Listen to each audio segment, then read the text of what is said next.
Welcome to Coffee and an Interview. I'm Jacqueline Pena, and I'm here today with Sarah Casper, who's here to talk about comprehensive consent with us. How are you today? Doing well, Jacqueline. How are you? I'm great. I'm great this morning. Thank you for joining us for this interview. We think about consent in so many different ways, and today we're actually talking about comprehensive consent in a way that I hadn't imagined it before. And so why don't we dive in with an operational definition? How do you define comprehensive consent?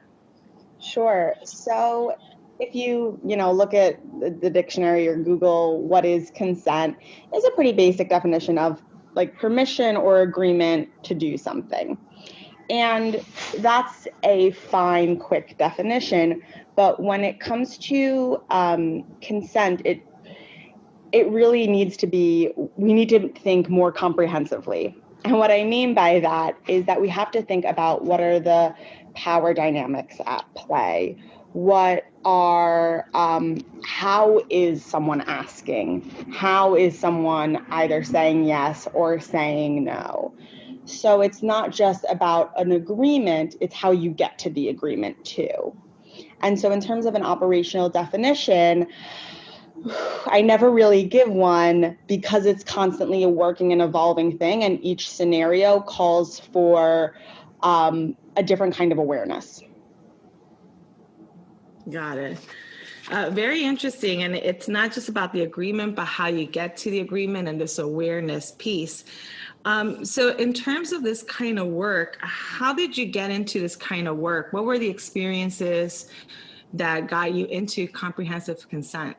Yeah, so I'm a consent educator, and most people think that what that means is that I'm kind of like a sex educator, but it's really more, I think of myself as like a social emotional educator because it's really about navigating communication. So how I first got into this work was actually through acrobatics, believe it or not.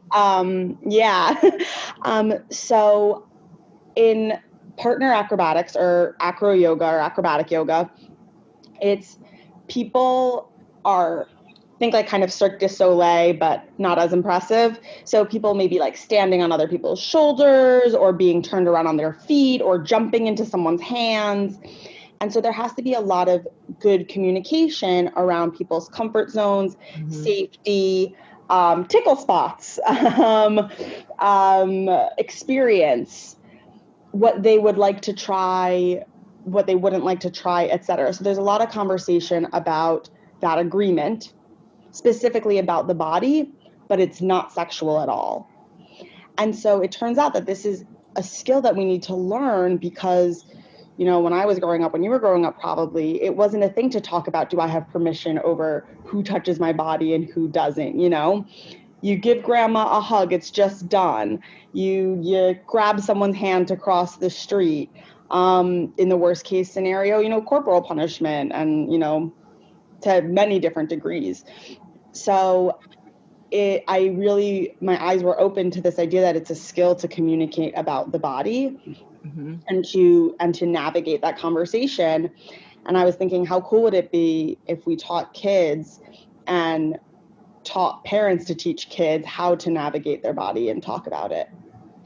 And it's an interesting perspective too, because a lot of times, especially for us women, when we think about consent, we have it drilled in our heads to think about sexual consent, and we're always thinking about sexual consent and sexual abuse and things like that. But consent is so much broader. That's why I love the term comprehensive consent. It's not just a sexual thing. And a lot of times, maybe we don't want to hug this person, or maybe we don't want this person to hold our hand doing this, or maybe, I'm socializing as an adult and someone touches me or grabs my hand, and it's invading a space that I haven't quite defined because I don't have the skills for that. So I think this notion of comprehensive consent is going to be new to a lot of our listeners. It was definitely very new to me because of the way I think about consent. And I'm sure you've seen that a lot, right? Yeah, it's a lot about navigating boundaries. And especially as women, again, we've been told what is expected of us and what we should do to be ladylike and to be docile. it's really hard to set those boundaries, especially when no one's asking. So now we're not just being told to say no, we have to say stop, which are two different skills in themselves, because asking someone a question and then getting an answer is different than cutting them off in the middle. So yeah, it's definitely new, but it's comprehensive because it flows in every area of life, right? From acrobatic yoga to sex to setting your boundaries for not going to your friend's birthday party because you really need some time to yourself. I like the segue right here, because now we're talking about situations that we could all face, real life situations, social, professional, as a woman, as a man, sexual, as a child, as a teenager. There's so many situations. What are some skills that we could use in managing some of these situations? So let's go to the adult side. You have a friend who needs time for herself, so she wants to say no to going to this birthday party. What are the skills? How do we navigate these uncomfortable social interactions or situations as adults using comprehensive consent skills? Yeah, I think the most important skill is the idea of I statements, and that multiple, like I call them truths, exist, right? We each see the world through our own lens. Mm-hmm. So your friend might be really sad that you're not at her birthday party, and that's 100% valid. Her emotions are so valid. And you also 100% know that you need to have a break. And so it's about, what is that communication between both of your needs? It's not, I'm going to be sad if you don't come to my birthday party, so you should come, or I need time away, I need time alone, so I don't have to go to your birthday party. It's both of those things exist. Like, you're going to be sad, I need space, and it's like kind of like a yes and so what can we do? And the answer is, like, at the end of the day, each person has the autonomy, has the freedom to make their own decisions, and shouldn't feel guilted to come to a different decision. That doesn't mean that you can't navigate something like how would you feel about coming for a half hour? You know, that's still a lot, but it's coming from a place not of you owe me something, but coming from a place of expressing yourself and also being open to whatever the answer might be. You can be open to hearing a no from your friend and still be sad about it, right? We don't have to remove that negative emotion. So I think really sharing, so that I statement, like sharing where you're coming from, like, this is what I am feeling, or coming from a place of this is where I am feeling, and coming from a place of what are you feeling, and communicating about that, as opposed to communicating with these expectations. That's a good way. Those I statements, communicating what you're feeling with those I statements rather than expectations. And then there's like a negotiation of sorts, but it sounds terrible. It sounds like a contract. But what I mean is, I'm open, I'm listening, and I say, okay, well, how would you feel about maybe coming for 30 minutes towards the end? And I'll pack some cake and food for you to take home. And maybe in my I statement, I say, I feel that I might not be ready yet at that point, but I can let you know in 2 hours. So it's that communication that's so important. Wow, I needed you in my life a long time ago, because communication skills are like... That's exactly what it is. It's not, consent is not about touch. Consent is about communication.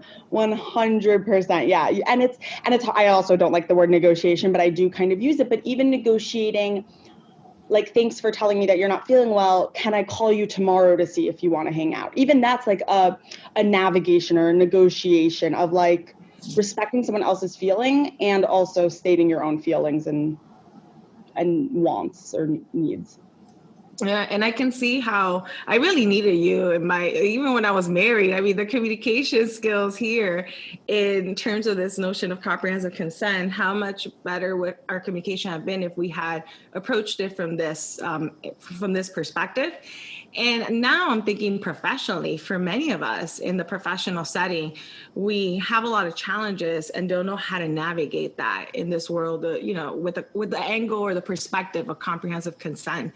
And you've just given us a communication tool that we can use there as well, a skill that we can use in the professional setting. I don't know if you have any experience or any examples of that in a professional setting before we jump into our younger folks, before we start jumping into children and teenagers. Do you have anything for professional by any chance?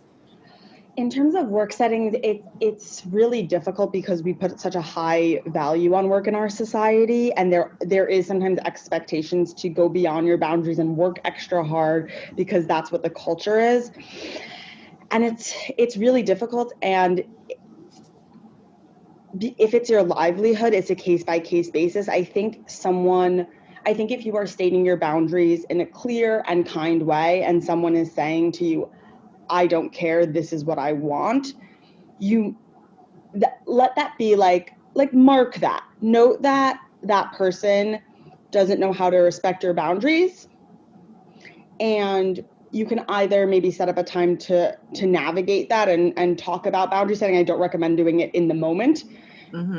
Take some time, but I think it can be a note for like thinking about if you want to continue to work under that boss. Maybe you need to, again, because of livelihood.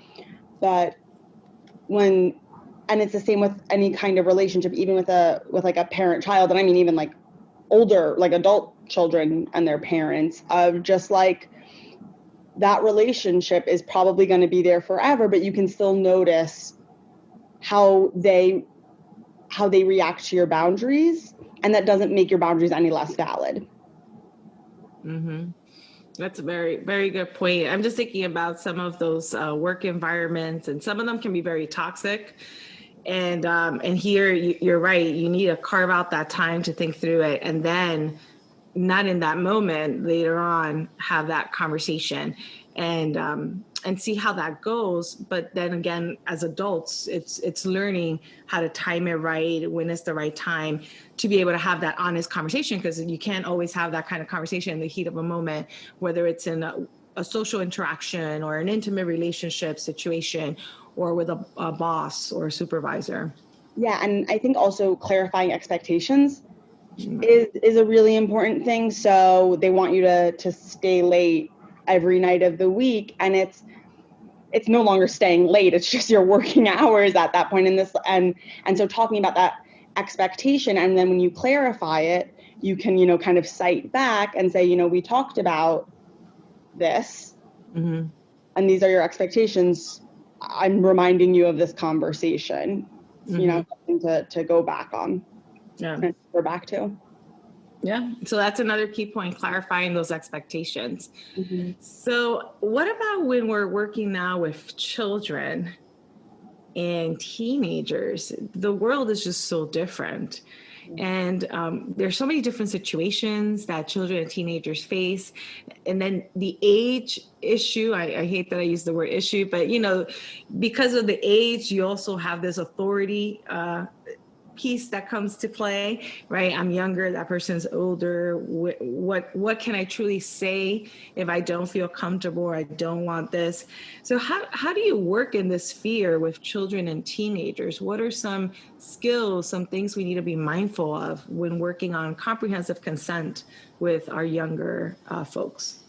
Yeah, with younger folks, it's a lot about reminding ourselves that children are their own individual beings. That doesn't mean they're not dependent, because, oh yes, they are. We all know that. But they have their own feelings, their own ideas, their own sensitivities. And so it's the idea of like power with versus power over. So if you have power over someone, you are making all the decisions for them. Okay. And then don't be surprised when they're 18 years old and they feel like they don't get to make a decision about what they do with their body in an intimate relationship, because they've been told, Their whole life, they don't get to make decisions. And so that's where that comes from. Whereas if you have power with, you're asking them,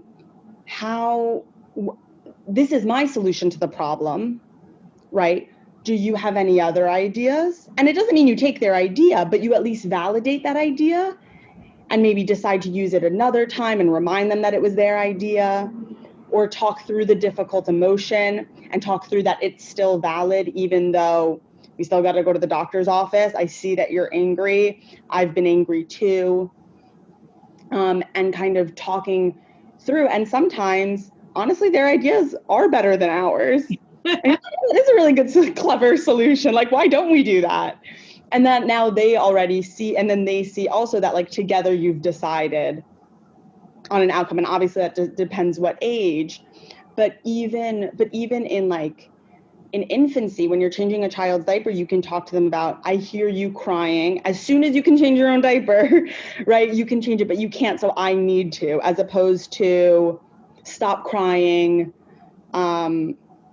We do this every time. Like it's about validating their emotions and really reminding them that they are independent beings who have choice. Mm-hmm. I like this concept. You frame it in a way that's so easy for us to grasp. So this idea of power over versus power with, and how do you implement that power with framework instead of that power over? So how do you have those conversations? So you frame it in a way that it's a takeaway. We get it. We can apply it. We understand it.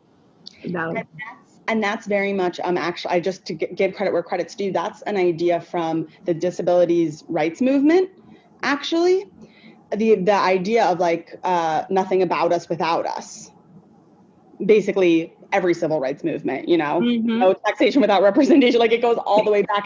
But it's the same idea of we are all independent beings. So we should, while we can't make all of the decisions for ourselves, because I can't just drive through a red light and decide I'm not, that's dangerous. I need to follow some rules in order for society to function. There are a lot of places where a lot of us have been told we don't have choice, where we really do and should. And as I feel that for us as adults, we need to identify those moments where we do have a right to make a decision, and help our children, our teenagers, and young adults be able to see that and help them navigate that. Again, the age piece and the authority, I think, makes it a little bit harder for them to see when they can contribute, when they can make their own decisions or make a joint decision in terms of this whole world of consent, whatever it is that we're looking at. So I think for us as adults, it's important to look at our children, look at our teenagers or young adults, and be able to guide them through that. I wish I had that as a teenager, young adult. You have the cultural piece, you have the age piece, you have the, you're going to be a woman because you're a young lady piece.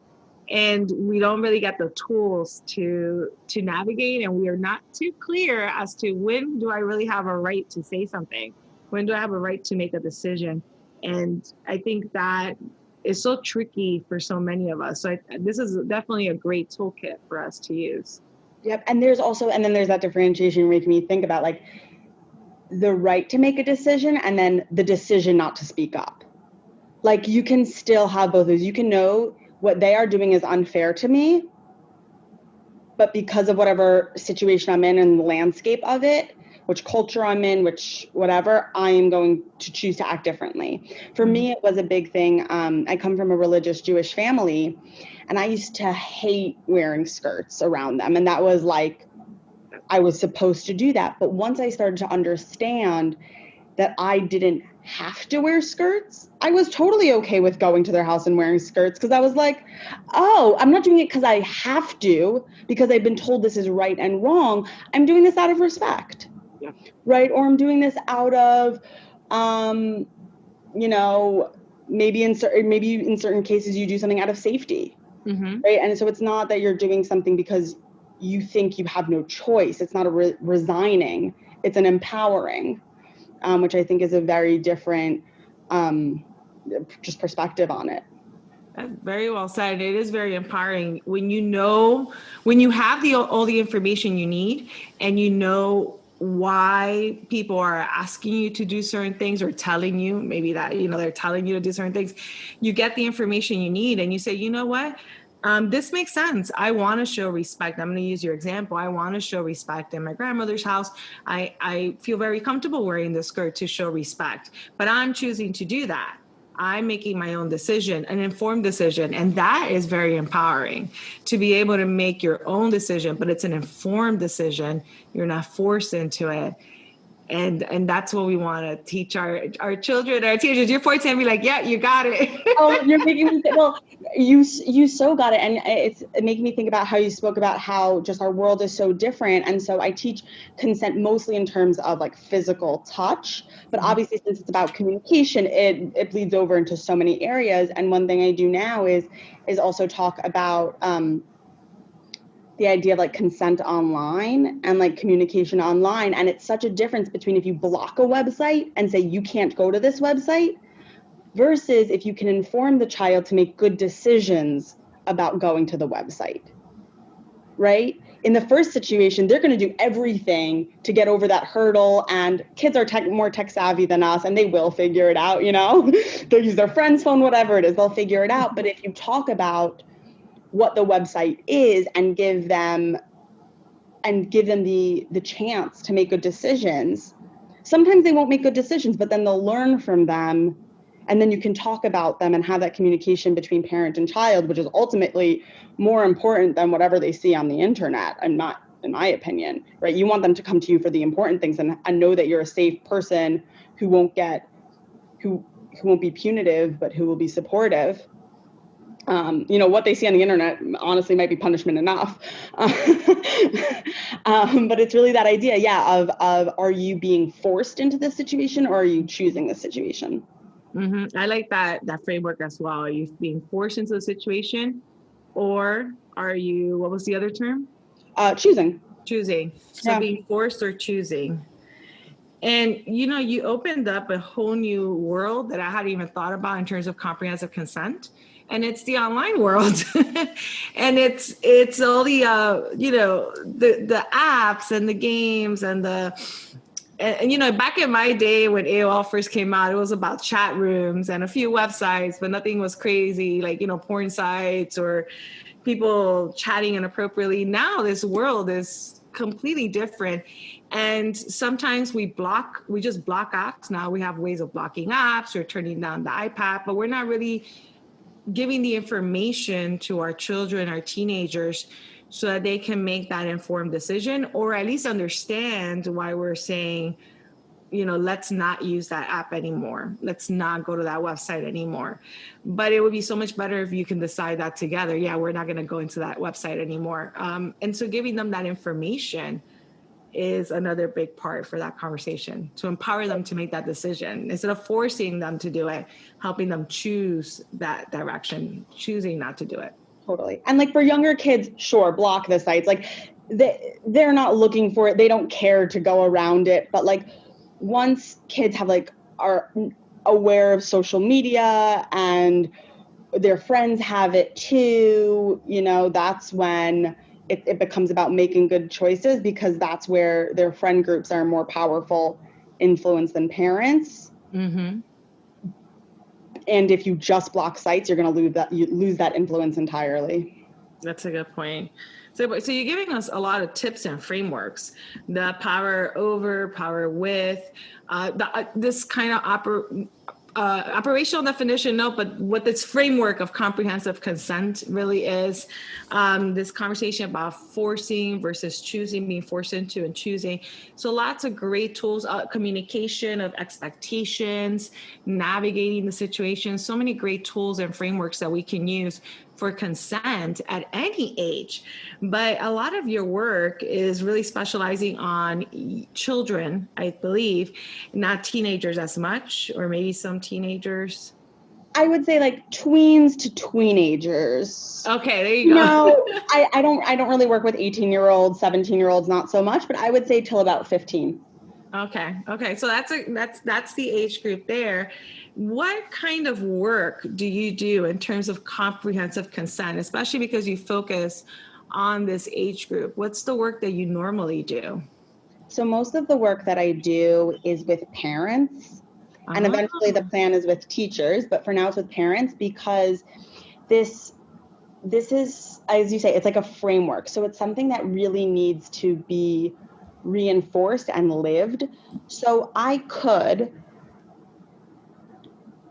do a 1 hour session with kids, with 8-year-olds about consent and their autonomy and all of that. And then the Zoom session's over, because everything's on Zoom now, and the Zoom session's over and nothing changes because their parents are still used to how they were raised, and they're not able to follow up with questions for me. There's not that ongoing open dialogue, and it's really about that ongoing open dialogue because each situation is different. It's not like technical skills where you learn how to use, Microsoft Word and then you're set. Right? It's about navigating, like, oh, now siblings are in the mix, or there's a divorced family and so we have to navigate that, and or there's someone with a disability, so we have to like move them and handle them in that way with consent. Like there's every situation is going to be different, and so it's really about rethinking the environment that you're creating in your house, as opposed to just reminding children that they have their body autonomy, because that happens right now. I mean, it's a great start that, like, in schools, they say like hands on your own body, like you're in charge of your own body, and that's awesome, and that's such a good place to start, and there's so much good intention. And if you say your body is yours and then you grab the child's hand to cross the street, it doesn't matter what you say, the actions speak louder.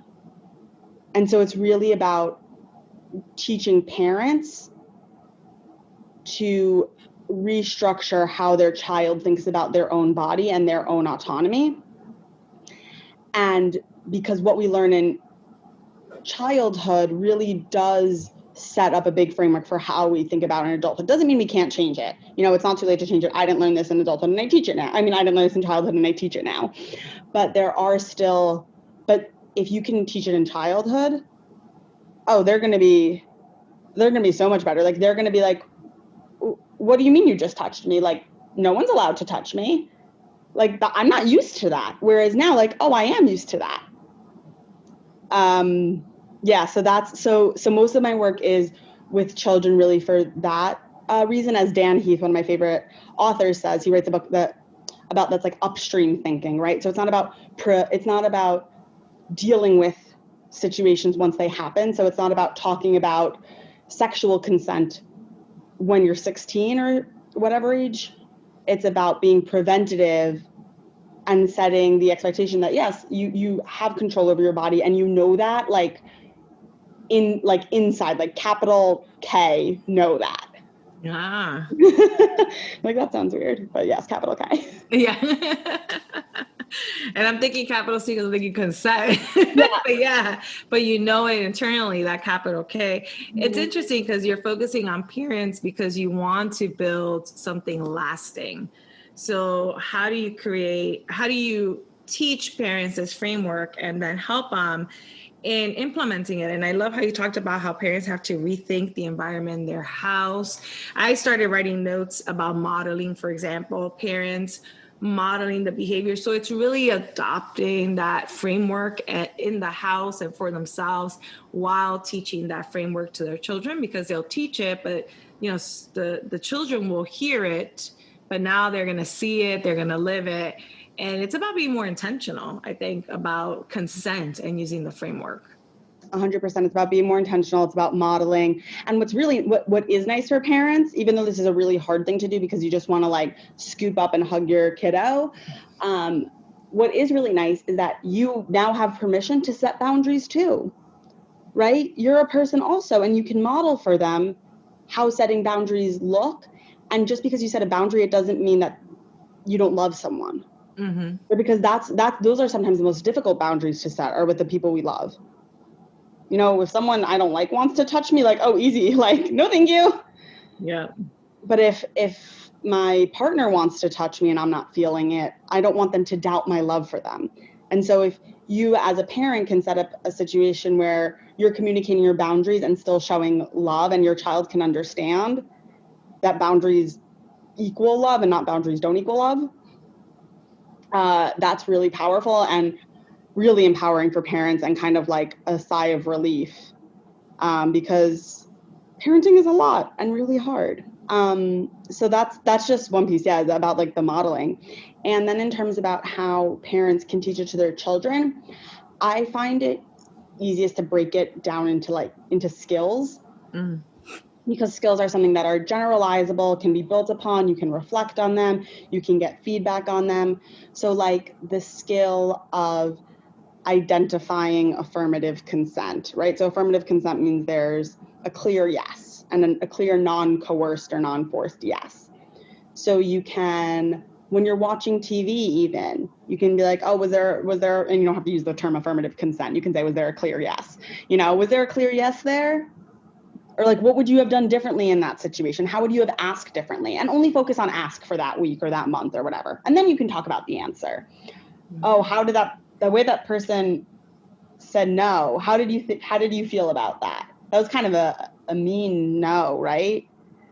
You know, like, and you just talk about what that means, and then you can play. I have a course where I have tons of games and activities where you can do with your child also, where like a child gets to say no to their parent, to practice saying no to someone they love and about something they love. And it's really about having fun with it, but also the biggest part is getting the conversation about it and have them start thinking about the process of asking for permission, saying no, changing your mind, reading body language, being specific, because that's a big piece of consent also, is right. Like a hug is great, but what if the hug is too tight, right? You can say something about it, because it's not just a hug or no hug. There are so many variations of hugs. And so how I teach it is, again, and that's why it also needs to be ongoing, is because it is so dynamic and changing. And if I gave all of this information, even if I could fit it all into one day, if I gave it all in 8 hours, you wouldn't process it. Yeah. Slow and steady. Exactly. And make mistakes when you're in those low stakes environments of hugs, you know, stumble and reflect and get better. And then by the time you're older, by the time you're involved in more high stakes situations, you've already got the skills. You've already practiced them. You've already reflected. You've already gotten feedback, all of that. I like how you take the framework, you take the skill, and then you break it down into very clear do's, like activities. All right, as you're watching TV, you know, ask these questions, have these conversations. So I can see this work being, you know, long-term work, because you want to help develop these skills in parents. And we're talking about schools in a minute, but develop these skills in parents. And so, you know, you need time to do that, and time for them to try something and come back and reflect. I think it's I can see a parent circle here and working, but I can see why it's a lot for one shot, like one retreat. And there's so many great things we can take away from even the approach that you're presenting, because I'm thinking even as an adult trying to navigate complicated situations with other females in my home, let's say, or with friends in social situations, or in intimate relationships. That great example about how do you have this conversation within the framework of comprehensive consent when, you know, your partner wants to, be embrace you or be intimate that night, and you're just not there, and you need to explain why and be able to have that conversation. These are just some great skills. I'm telling you, where were you 30 years ago in my life? 20, 30 years ago. The other thing too is why you need to go slow is because parents are relearning too. Adults are relearning this. So that's the other piece of it is adults need a second to process it. themselves and kind of reparent themselves so that they can parent their child. Mm-hmm.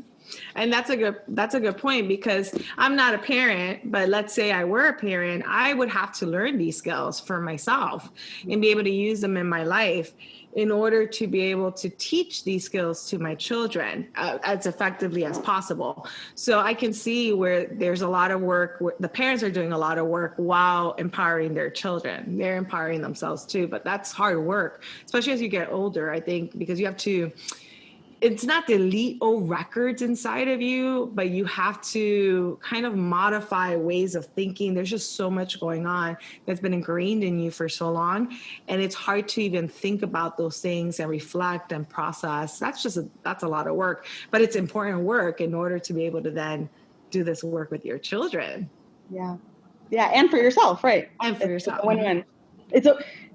It's a win-win difficult. Yeah. There you go. But it's a win-win. Yeah, it's a win-win. Doesn't mean it's easy. And I know you're working with parents right now as a way to really empower children, because that's the more lasting model. But are you going into schools at all? Is this part of the work or the conversation that you're having in terms of comprehensive consent? So with schools, well, given that that's a pandemic, no, I'm not going into school. No, yeah. And I do feel a sort of way over doing that about doing this over Zoom. But I for kids who are, I would say, under the age 10, 11 and younger, it's really about either training the parents or training the teachers. Mm-hmm. Right? It's providing them with those skills, because those are the biggest influencers in their life. That's the environment they spent most of their time in. They mostly have, for the most part, there are positive relationships there. Obviously there aren't always, but that's the general feeling. Once kids start entering that like tween angsty years, that's when those relationships become more difficult. And so that's where I will go in myself, and still not over one day. It's not a 1 hour workshop, but over a few times, do those skills with the kids in a way where I am like an outside person, and that almost works in my benefit. But I will always have the teachers present so that they are at least absorbing some of it too. So I'm not talking to them, but they're understanding it. And the same way where like teachers, of second graders still might have to like physically move or feel like they have to move the children still, and like they're still a little floppy is what I call them. like kids who are like 6 or 7. But once you're 11 years old, like there's really no reason for unless it's for like violence or aggression, like for a teacher to be touching you. So it's just not the same. It's not the same dynamic. So I do teach it directly to kids about 11 and up. Okay. But before that, it's all about, I can come in, but it's not, it's not useful. It's really not. It's not a good use of anyone's time. Yeah, and I can see in the future, I don't know if you're going in this direction, but I can see professional development for teachers as well, part of their professional development, having some of these frameworks that they can then use if they choose to. So empowering our teachers with these frameworks as well. I think that I can see myself as a teacher, how empowering this is. I work with more high school students and college students, though I'm a college instructor, but I have high school students in my classes. So I can already see how I can use this framework, especially because I'm mixing these age groups. I'll have high school students sitting in the same room with, 18, 19-year-olds and 40-year-olds. And how do you use this framework to make this the most comfortable space possible, and to really empower your students to make themselves comfortable, to feel comfortable in this setting? Yeah. Growing up, there was definitely that idea of like respect your elders, but like respect everybody. Yeah. You know what I mean? So we have those like phrases ingrained in our minds. And so for us, it's a lot of like relearning, and because that's how we were parented, often that's how we parent. Mm-hmm. Yep. So even right in the classroom with 40-year-olds and 18-year-olds, respect the 40-year-olds, respect the 18-year-olds. Mm-hmm. You're all autonomous being. Do the 40-year-olds have some like cooler stories because they've lived longer? Sure. But like, that doesn't mean the 18-year-old input is invalid. And they might have cooler stories anyway. Mm-hmm. Mm-hmm. But yeah, definitely. So definitely a lot that we can do with this framework of comprehensive consent and the different perspectives and frameworks within that you've provided us today. Actually, as we're coming to the end, let me ask, is there any advice for parents, any listeners who are not parents, adults, teenagers, anyone listening to this? Is there any advice or any additional tips that you might want to share with anyone that we might not have covered in terms of this big framework of comprehensive consent, especially in the society we live in today? And we're in this pandemic, we have this online world, there's a lot more going on today than 20, 30 years ago when I was in school. Yeah, I think some general like pillars and like easy reminders is that you can't make assumptions about what other people are thinking or feeling, right? So to say they're not coming to my birthday party because they think they're better than me, like that that is an assumption, right? And to go in with that assumption, and that is a possibility of one of what they might think, but don't just assume that. Ask them, talk to them, communicate, because that's how we move forward. So that's one thing, is just don't make assumptions, right? Don't make assumptions that your kid wants to be picked up because they love you, right? Maybe that's not how they feel love. Maybe they feel love through you playing a game with them, and you picking them up makes them just feel uncomfortable and squeamish. Mm-hmm. So that one works across the board. No one, and we didn't focus, again, we went into a lot of different areas, but just the idea that anyone has the right to your body is just false, right? Like whether it's your partner or it's your parent, like no one has the right to decide what happens to your body except you. That's a good one. That's a powerful one too. The powerful one, and it's a complicated one, but it's complicated in action, but at its core, it's real basic, right? Mm-hmm. It's you live in your body, no one else does, so only you have the right to it. Trying to think of any other like last pieces. Ask first. I mean, that kind of goes along with the don't make assumptions, is that's why it's so important to ask, and important to check in, right? That doesn't mean if you like, I have my best friend in the world, I don't ask her every time I hug her. But if she told me specifically that day she was in a bad mood, yeah, I ask her if she wants a hug or not. You know, if something's different, if I pay attention. But until you have that really, like, this is my best friend in the world, like, until you have that established relationship, ask first. Mm-hmm. Yeah, you can't make assumptions, and everyone has the right to their body. Those are big ones. Yeah.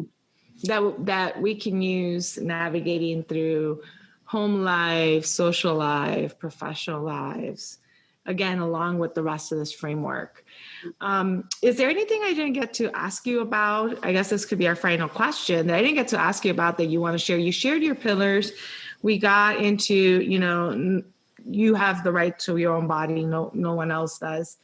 Anything else in terms of the comprehensive consent framework or the work you're going to be doing next? Because I know that you're always creating new opportunities to really be able to learn this framework and use this framework. So anything that I didn't get to ask you about the framework and opportunities coming up, where you're going next? Yeah, I think in terms of the framework we covered really, this is a beautiful big picture of what comprehensive consent is all about. And then it comes to the nitty gritty, right? Where the work really is. Once you understand it conceptually, it's where the work really is. So I have, so first people can find me at comprehensiveconsent.com. And on Instagram, I'm at comprehensive consent.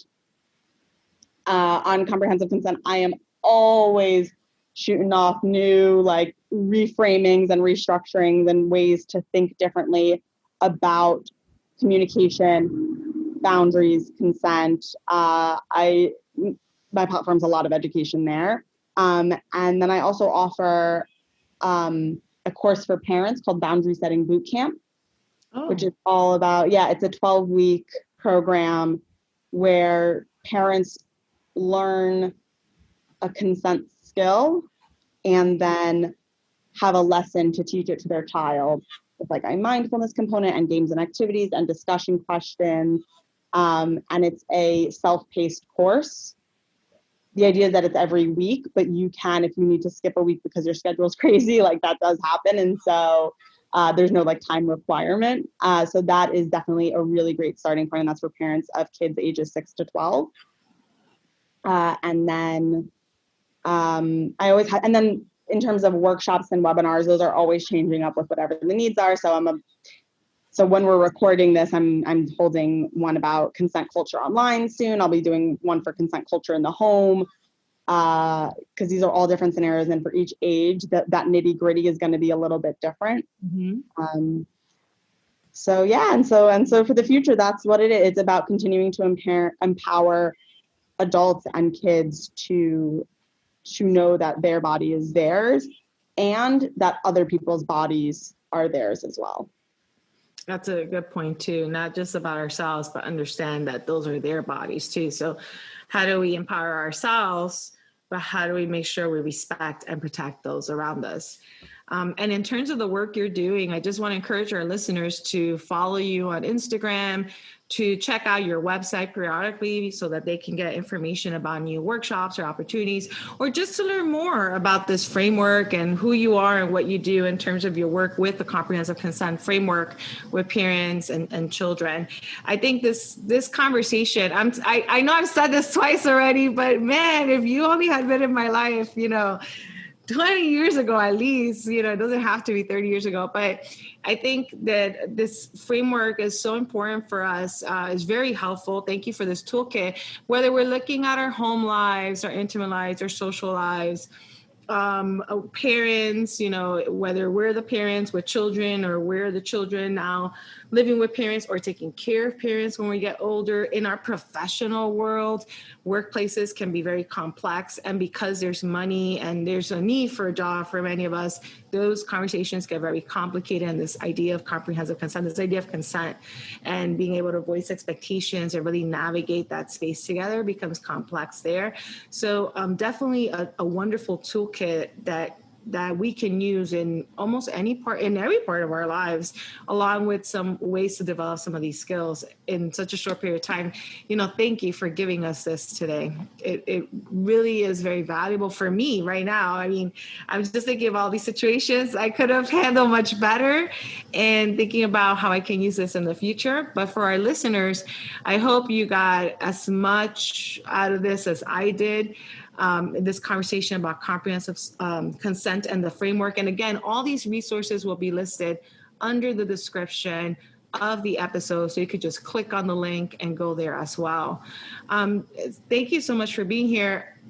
I know you're a very busy person and you're doing all this amazing work during a pandemic via Zoom. Thank you so much for having me. And I also just want to say it is a practice. Right? We're going to stumble, we're going to fall. You can always get back up. It's about wanting to implement these principles. It's really about a practice. I make mistakes too. We're humans. That's how it goes. I can't thank you enough for having this. Is such a great conversation. You expanded a few times. I was like, yes, exactly. And that makes me think about that. So it was really lovely to be here. Thank you. Great conversation over a cup of coffee and definitely very informative. Thank you for being with us today. And hopefully we'll talk again soon to learn more about the work you're doing as you transition with more work for parents, but also work for schools post-pandemic.